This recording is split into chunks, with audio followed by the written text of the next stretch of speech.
Assalamualaikum warahmatullahi wabarakatuh. Ila hadrati Nabil Mustafa Rasulullah sallallahu alaihi wasallam wa ala ikhwanihi minal anbiya wal mursalin wal awliya wasyuhada wasyolihin wal malaikatil muqarrabin, khususan musanif hamatul kitab Syekh Muhammad bin Muhammad al-Ghazali At-Tusi, wa khususan masyaikh wa khususan nasyatidhi wa syatidhi wa khususan lahumul fatihah. A'udzu billahi minasyaitonir rajim. Bismillahirrahmanirrahim. Alhamdulillahi rabbil alamin arrahmanir rahim maliki yaumiddin. Iyyaka na'budu wa iyyaka nasta'in ihdinas siratal mustaqim siratal ladzina an'amta 'alaihim ghairil maghdubi 'alaihim waladdallin. Amin. Bismillahirrahmanirrahim. Alhamdulillahilladzi allamani bi ulumil ulama'il muwahhidin al-muhaqqiqin wa arsadani ila tariqim mustaqim. Wassalatu wassalamu ala sayyidil wujud wal arwah nabiyyina Muhammadin sallallahu alaihi wasallam alladzi jaa bisyari'ah wa tariqah wal haqiqah wal ma'rifah wa ala alihi wa sahbihi ajma'in, amma ba'du. Subhanaka la ilma lana illa ma 'allamtana innaka antal alimul hakim. La haula wa la quwata illa billahil aliyyil azim. Malam ini kita akan melanjutkan pengajian kitab Bidayatul Hidayah. Kemudian dilanjutkan kitab Ihya Ulumuddin. Pengajian kitab Bidayatul Hidayah sudah sampai pada adabul isti'dad lis-sa'iri sholawat, yaitu adab persiapan dalam melaksanakan sholat fardu. Pembahasan malam ini kita sudah sampai pada summa sholli al-fardhu ma'al imam, ya. Sebelumnya Imam Ghazali sudah menjelaskan tentang bagaimana melakukan persiapan sebelum datangnya waktu zuhur. Ya, di awal-awal Imam Ghazali menyampaikan tentang pentingnya tidur qailulah, yaitu tidur istirahat sejenak, ya sekitar setengah 11 atau jam 10, ya bangun sebelum masuk waktu zuhur.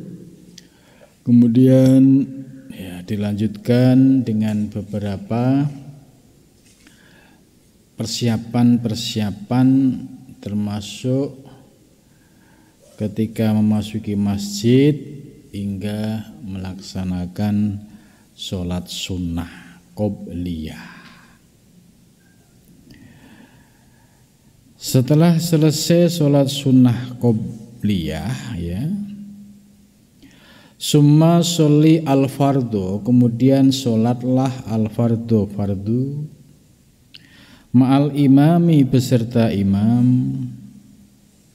Summa sholli, kemudian sholat ba'dal fardhi, sesudah fardu, rakaataini, 2 rakaat. Fahuma, maka bermula 2 rakaat itu minar rawatibi, dari sholat sunnah rawatib, as-sabitati, yang telah tetap, ya.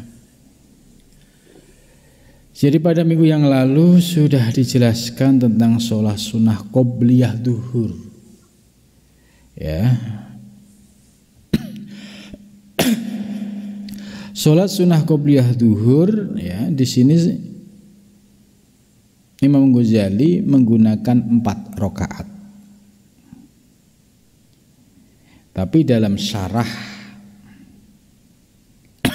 kitab ini yang ditulis oleh Syekh Nawawi, ya, kalau mengikuti Imam Syafi'i itu boleh 2. Ya, kemarin sudah dijelaskan oleh syarah dari kitab Bidayatul Hidayah ini. Setelah sholat sunnah ba'diyah, ya,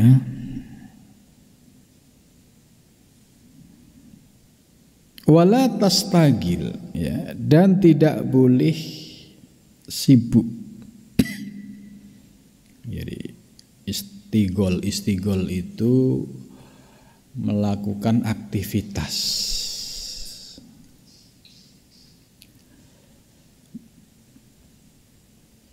Ilal asri, sampai ke waktu asar. Jadi setelah duhur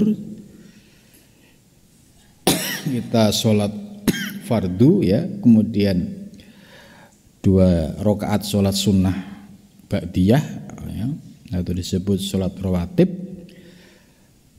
Selanjutnya Imam Ghazali memberikan arahan jangan sampai wala tastagil ilal asri, tidak boleh terlalu, ya, sibuk sampai menjelang asar. Nah, ini makna sibuk, nggak boleh sibuk sampai asar itu seperti apa? Tapi ada pengecualian, ada ilah bita'alumi ilmin, kecuali dengan belajar ilmu. Ya, kalau kita di pesantren yang salaf itu, ya, dari waktu ke waktu, ya, hanya ngaji. Kalau yang perpaduan sekolah formal dan pesantren, ya, habis zuhur, ya, rampung sekolah, biasanya di pesantren ada juga pengajian gitu. Jadi bita'alumi ilmin ini boleh setelah zuhur mengaji kitab. Au i'anati muslimin, atau menolong saudara muslim. Ya, makna menolong i'anah itu, ya, berarti ini kaitannya dengan aspek sosial.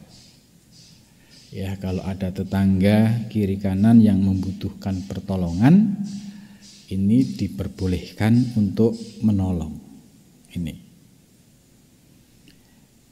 Jadi melihat ini, ya, kita sudah mulai bisa membaca bahwa belajar tasawufnya Imam Ghazali itu bukan berarti terus berubah total gitu, ya. Tidak mau gaul sama orang gitu. Wis pokoknya hanya setelah duhur selesai diem, kemudian enggak membangun komunikasi gitu. Nah, ini Imam Ghazali jelas yang pertama dipersilahkan ngaji.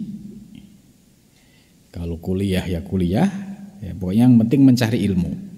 Yang kedua, i'anatu muslim, ini menunjukkan bahwa Imam Ghazali juga sangat mendukung kegiatan-kegiatan aktivitas yang bersifat sosial kemasyarakatan, ya. Karena i'anah muslim itu bisa dilakukan ya kalau kita aktif di tengah masyarakat. Au qiraati Qur'anin, ya.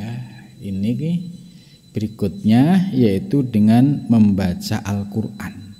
Kalau memang tidak ada yang dikerjakan, itu. Au sa'a fi ma'asin, atau dia berjalan fi ma'asin dalam mencari penghidupan, mencari nafkah. Kalau yang pekerja profesional ya habis sholat duhur istirahat sebentar, makan siang, terus balik ke kantor lagi. Yang di pasar juga sama, yang dagang dimanapun ya. Ini Imam Ghazali membolehkan yaitu untuk melakukan aktivitas duniawi. Nah, jadi dengan penjelasan ini kita terbuka bahwa ajaran tasawuf Imam Ghazali itu tidak sebagaimana yang dituduhkan para pengamat ya. Seolah-olah kalau sudah belajar tasawuf Imam Ghazali itu berubah total.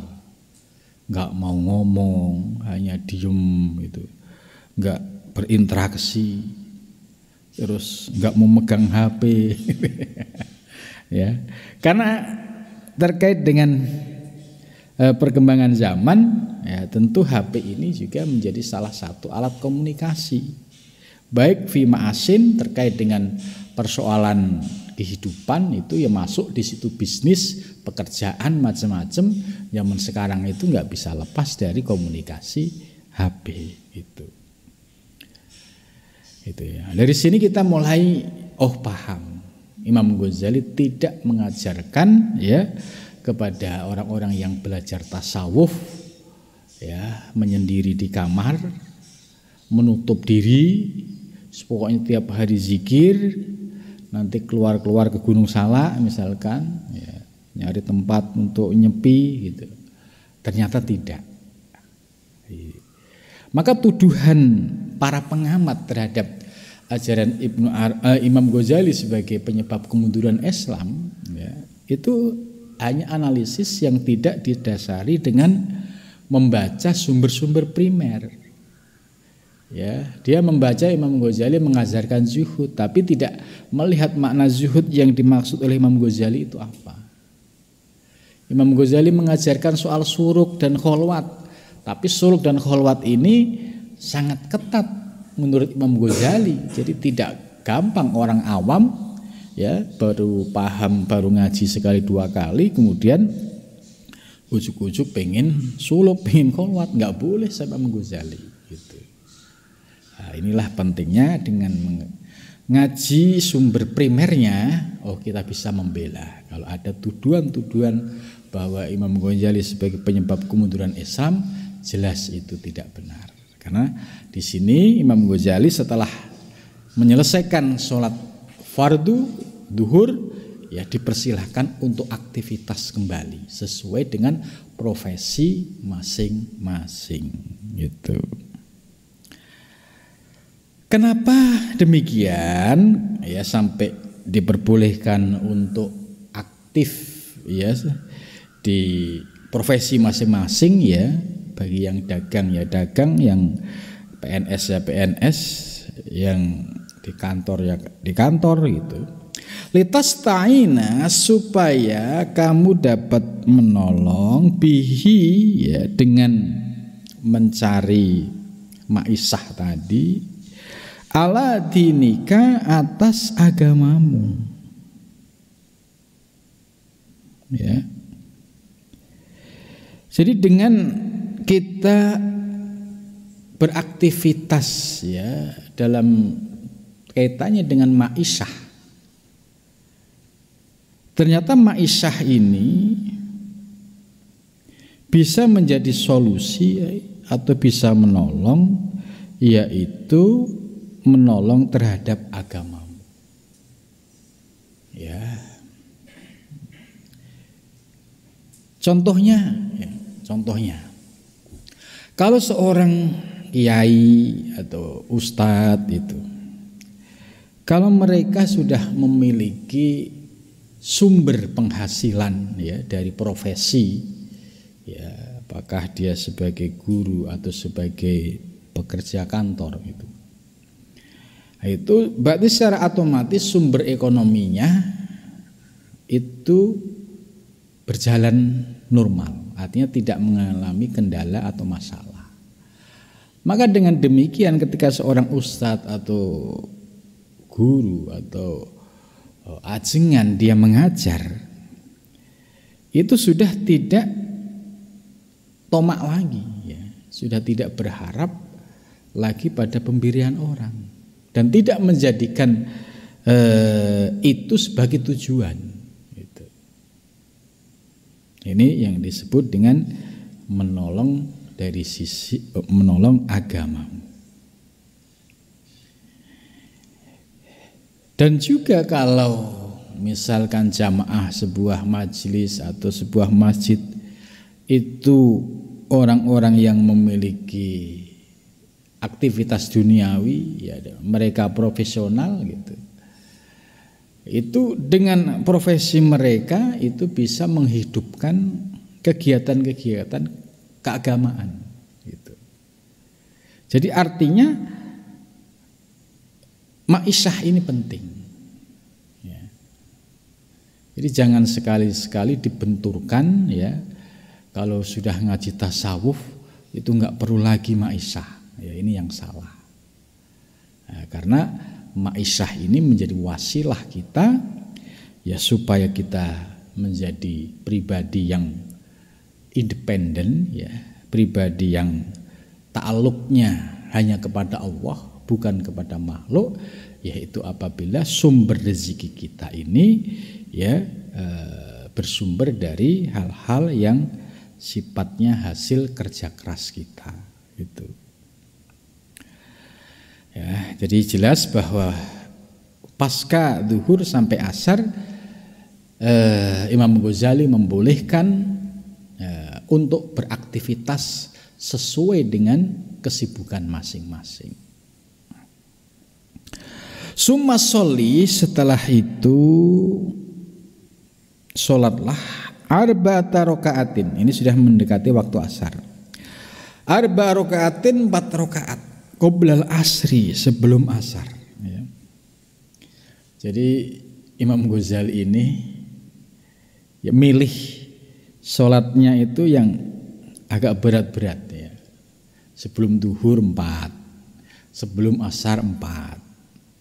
Ya, padahal 2 juga boleh gitu. Lah, Imam Ghazali memilih 4 ini supaya memaksa nafsu kita, ya, untuk bisa melakukan sholat sunnah yang berat bagi nafsu. Itu 4 ini kan udah kebayang kan, waduh 4 rakaat nih. Gitu kan. Nah, ini kalau orang yang nafsunya masih dominan, wah, pasti nggak usah gitu. Nah, daripada nggak usah, pilih opsi kedua yang 2 rakaat saja gitu.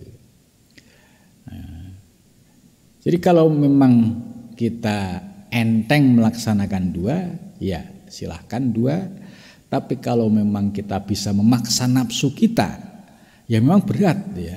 4 rakaat itu sholat sunnah itu kalau orang yang masih dominan hawa nafsunya itu berat. Tapi kalau bagi orang-orang yang sudah tingkatannya itu ya muqarrabin, orang-orang yang mendekatkan diri kepada Allah, 4 rakaat itu ya dianggap biasa.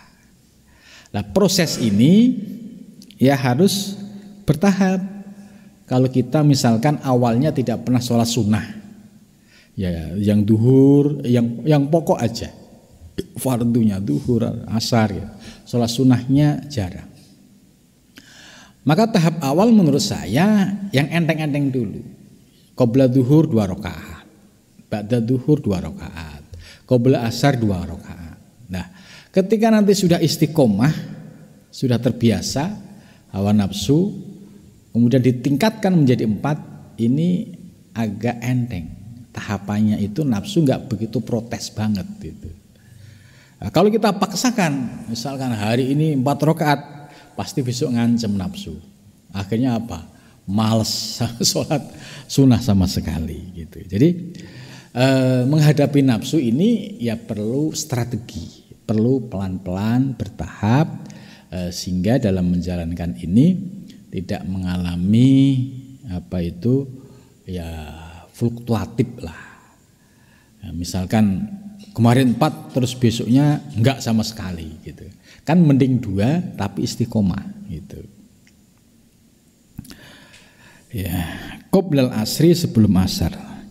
Faya maka sholat 4 rakaat qoblal asri sunnatun itu sunnah muakkadatun yang muakkadah, yang sangat dianjurkan, yang sangat dikuatkan. Ya.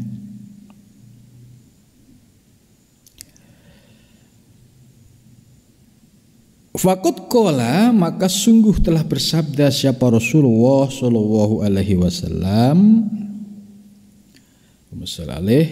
rahimahullah imro'an sholla arba'an qoblal asri fastahid ayyana laka du'a'uhu sallallahu alaihi wasallam. Rahimah walas asih siapa Allah atau memberikan belas kasih sayang siapa Allah imro'an pada seseorang sholla yang sholat siapa seseorang arba'an 4 qoblal asri sebelum asar. Ini hadis riwayat Tirmidzi dan Ibnu Hibban an Umar.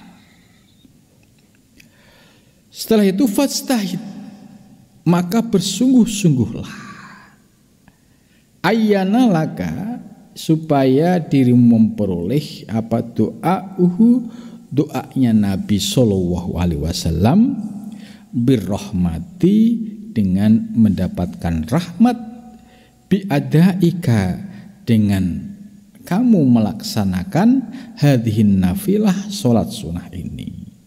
Ya, ini. Wala tastagil ba'dal asri illa bimisli ma sabaqa qablahu. Nah, ini menurut Imam Ghazali setelah selesai sholat fardu asar, ya, ini walatas tanggil tidak boleh ya menyibukkan diri secara berlebihan, maksudnya yang tidak terkait dengan persoalan-persoalan yang penting gitu. Nah tapi kadangkala ini kalau saya perhatikan ada orang yang lagi semangat ibadah ya, saking semangatnya habis asar itu nambah 2 rakaat gitu, karena belum tahu ilmunya gitu. Dikira itu wah setiap habis sholat boleh sholat sunnah itu. Nah, wala tastagil ba'dal asri ini sama dengan yang habis duhur tadi, illa bimisli ma sabaqa qablahu, kecuali sesuai dengan apa yang telah berlalu sebelumnya.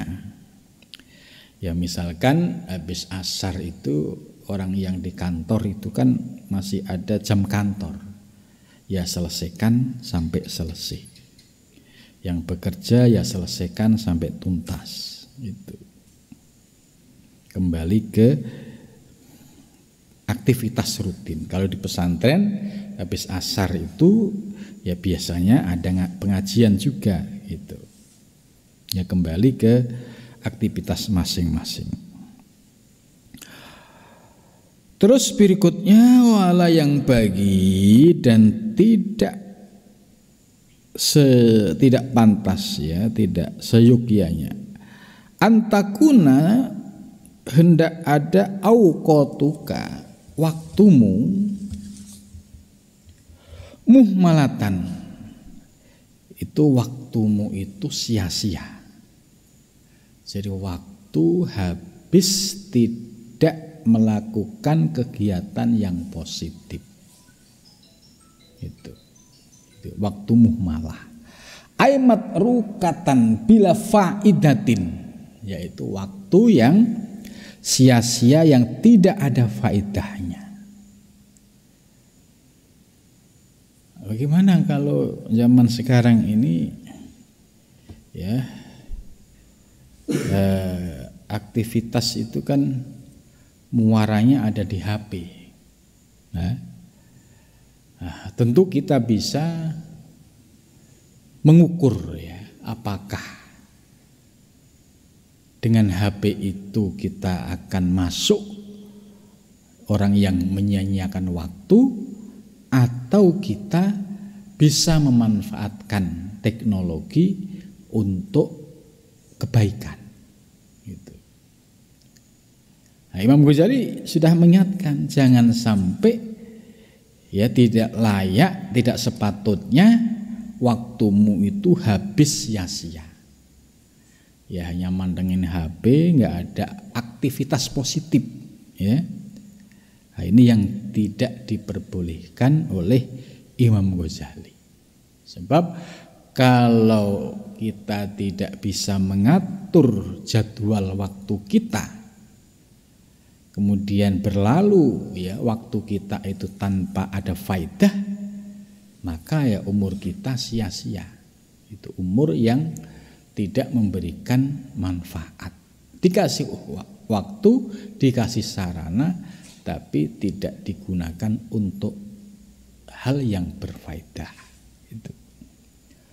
Fatastagilu, maka kamu sibuk fi kulli waktin, pada tiap-tiap waktu, bima, dengan sesuatu, ittafaqo, yang sepakat. Kaifa ittafaqo, sebagaimana ia sepakat, ai soluha fihi, maksudnya yaitu waktu yang memiliki kemaslahatan, waktu yang produktif. Jadi waktunya sama ya, setiap orang itu kan sehari semalam kan 24 jam. Tapi bisa dilihat kalau orang yang produktif bisa memanfaatkan waktu dengan baik, itu pasti progres ya. Kalau pekerjaan ya semakin menambah. Kalau dia murid santri ya dia akan semakin bertambah ilmunya gitu. Kalau dia pedagang juga semakin tambah omsetnya gitu. Karena waktunya digunakan secara baik. Artinya waktunya waktu produktif. Jangan waktu dibiarkan sia-sia itu. Jadi bima tafaqo kaifat tafaqo. Ya, ini. Bal yang bagi bahkan sepantasnya ya, antuhasiba, untuk introspeksi diri ya, untuk menghitung nafsaka, dirimu. Jadi untuk menghitung waktuku 24 jam kok semua hampir habis buat kegiatan-kegiatan yang tidak produktif ya. Tidur berlebihan, main berlebihan, waktu untuk ketaatan minus gitu. Jangan sampai kita menjadi orang yang merugi di dalam memanajemen waktu gitu. Jadi di sini antuhasiba nafsaka, suruh introspeksi ke dalam diri ya. Kalau waktunya habis sia-sia, berarti umurnya ini juga umur yang tidak produktif. Artinya amal solehnya ya tidak banyak. Mungkin umur bisa panjang tapi amal solehnya tidak ada, ya sami mawon gitu. Maka disebut umur yang berkah itu umur yang produktif, yang memiliki kemaslahatan itu.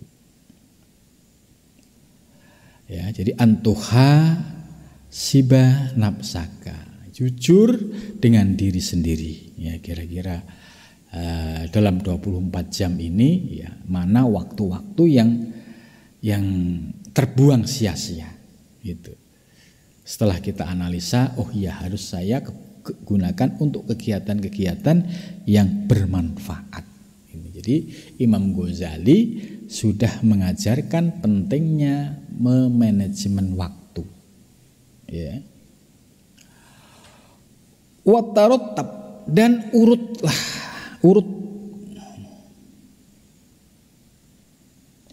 aurodaka ya, dalam wiridmu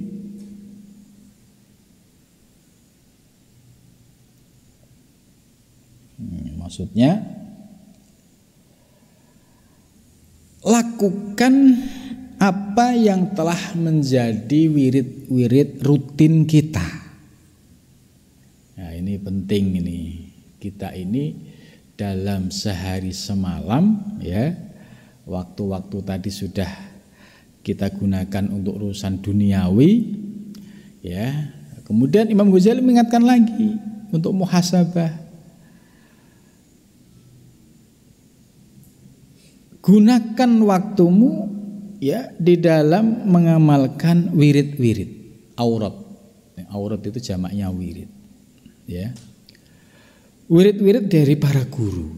Kita dikasih ijazah guru A, si B. Jangan sampai kita ngamalin ketika baru dapat ijazah. Ya, udah seminggu meredup ya kan. 2 minggu udah lupa gitu. Begitu juga zikir-zikir dalam thariqah ya, wirid-wirid thariqah itu juga harus istiqomah. Sejak dia baiat menerima wirid, sejak itu dia harus rutin tiap hari istiqomah. Kecuali memang ya ada kesibukan yang di luar dugaan sehingga tidak sampai mengamalkan wirid. Tapi istilahnya ini tidak setiap hari gitu. Nah, kalau santri ya enggak istiqomah wiridnya atau salikin enggak istiqomah wiridnya, itu ibarat dikasih pedang sama guru enggak pernah digunakan atau diasah. Ya, pedang itu alat. Kalau enggak pernah diasah, ya pasti akan bahasa Jawa teyeng. Ya. Jadi lambat laun akhirnya ya tidak terpakai. Gitu. Jadi penting kita istiqomah di dalam wirid ini. Kan ada wirid yang kalau yang belum thariqah itu kan ada wirid-wirid dari para kiai-kiai, para istiqomahkan. Kalau itu benar-benar yang diamanahkan, istiqomahkan dalam kondisi apapun. Begitu juga wirid-wirid ketika sudah masuk thariqah, ya, itu juga harus diistiqomahkan.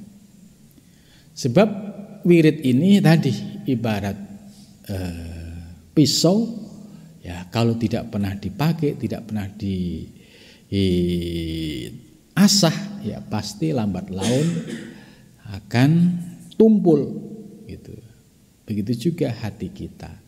Kalau tidak digenjot zikirnya ya secara istiqomah, ya lambat laun hati kita itu ibarat ya tumbuh lagi penyakit-penyakit batiniah yang dulunya ya sudah dibersihkan, kemudian kita lupa merawat, akhirnya ya hati kayak kembali ke sebelumnya. Ya banyak sampah-sampah, banyak kotoran-kotoran, ya, sehingga hatinya menjadi kumuh, hatinya menjadi kusut. Gitu. Karena zikir yang fungsinya untuk membersihkan hati tidak pernah diamalkan. Fi lailika, dalam malammu, ya kan ada zikir yang diamalkan di malam hari. Wa naharika, dan zikir yang bisa diamalkan di siang hari. Ini. Jadi harus istiqomah itu.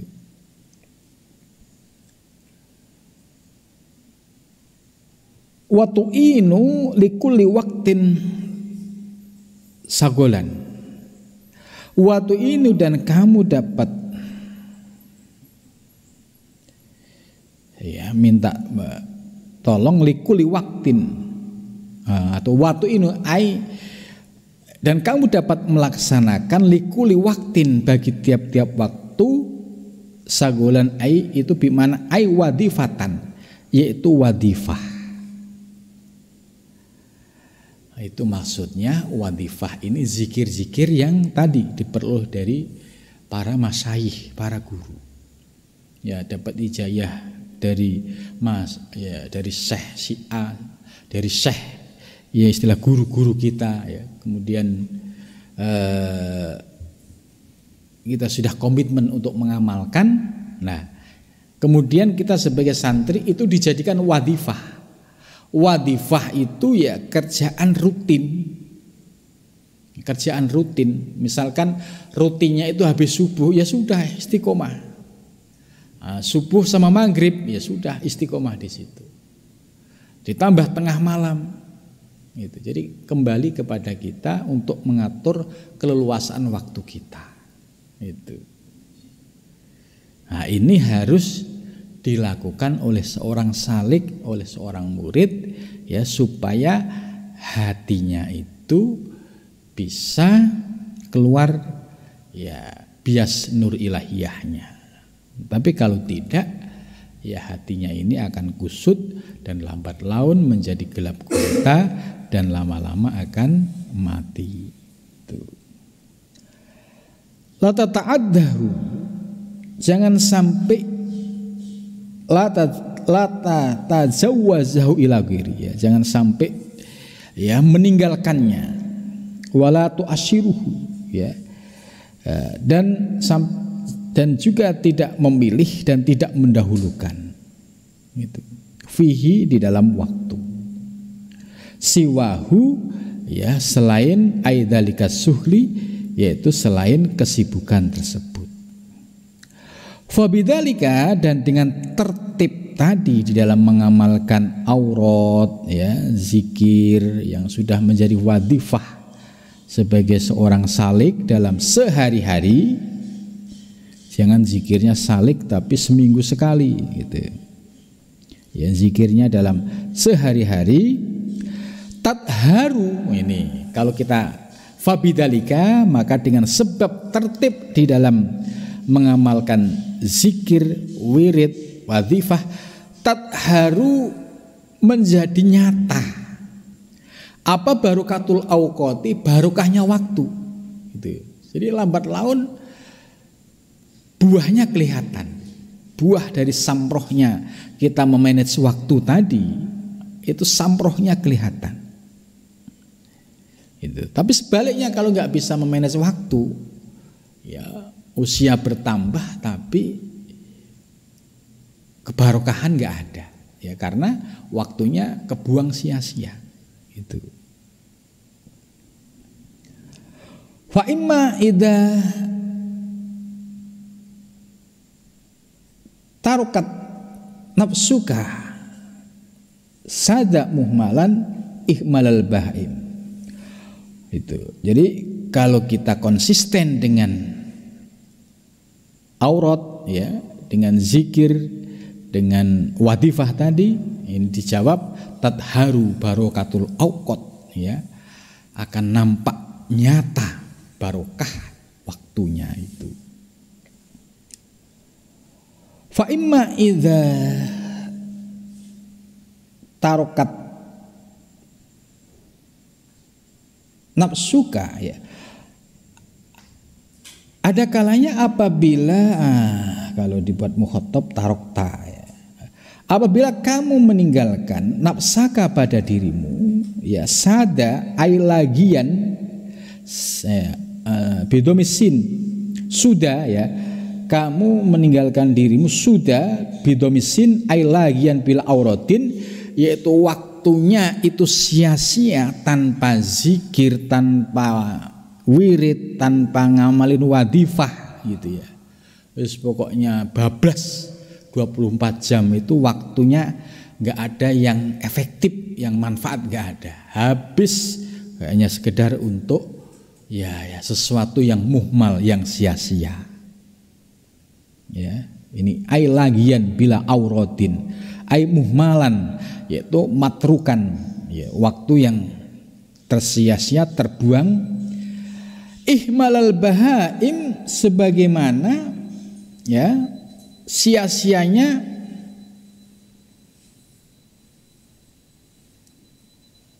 Bahaim itu ya binatang ternak, ya kayak kambing, kayak sapi. Itu waktunya kan hanya digunakan untuk urusan perut aja, nggak ada untuk hal-hal yang positif yang terkait dengan ketaatan.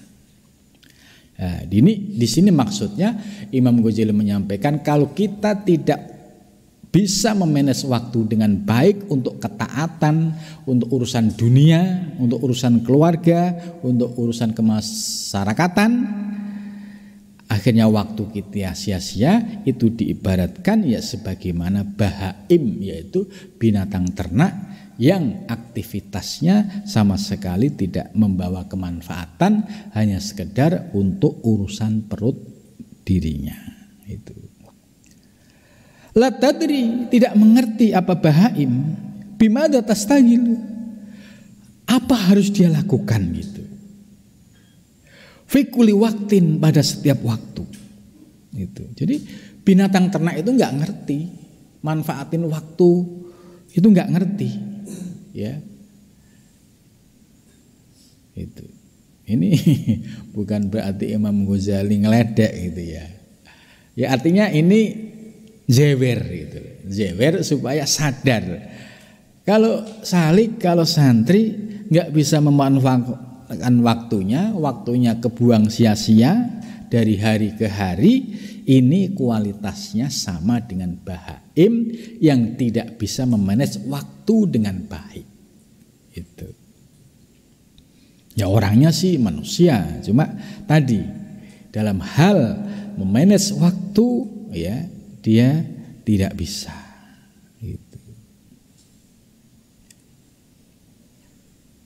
Fayangkodo, maka hilang aksaru auqatika, kebanyakan waktumu, doian, yaitu sia-sia atau aihalikan, yaitu rusak. Jadi waktunya tidak produktif, tidak menghasilkan apa-apa.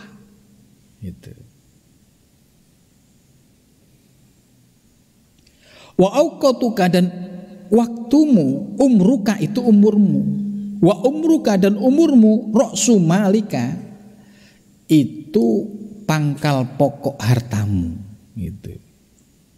Jadi waktumu itu umurmu, dan umurmu itu ya modal utama dalam hidupmu. Wa alaihi, dan baginya, tijaratuka, wa alaihi, dan atas mal harta, tijaratuka, itu daganganmu.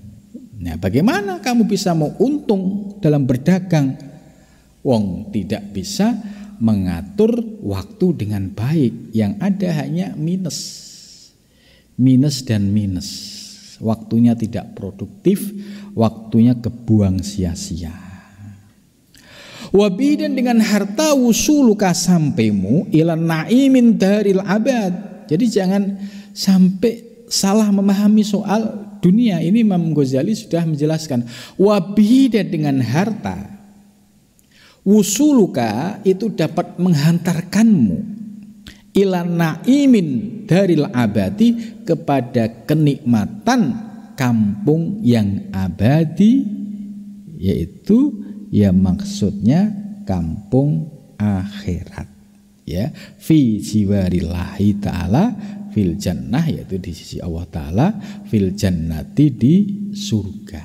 Artinya kalau kita produktif mencari rezeki, kemudian kita ya secara ekonomi berkecukupan, bahkan bisa berlebih memberikan manfaat kepada yang lain, ternyata dari rezeki ini juga bisa menghantarkan seseorang untuk bisa memperoleh ya sukses duniawi dan sukses ukhrawi, ya. Jadi menurut saya ini ajaran yang luar biasa ya dari Imam Ghazali tentang bagaimana kita sebagai seorang murid, seorang salik di dalam memanage waktu sebaik-baiknya. Mudah-mudahan kita diberikan kemudahan dalam mengamalkan apa yang diajarkan oleh Imam Ghazali, sehingga dalam kehidupan sehari-hari kita waktu kita menjadi produktif dan manfaat untuk kegiatan-kegiatan yang maslahah. Amin ya robbal alamin.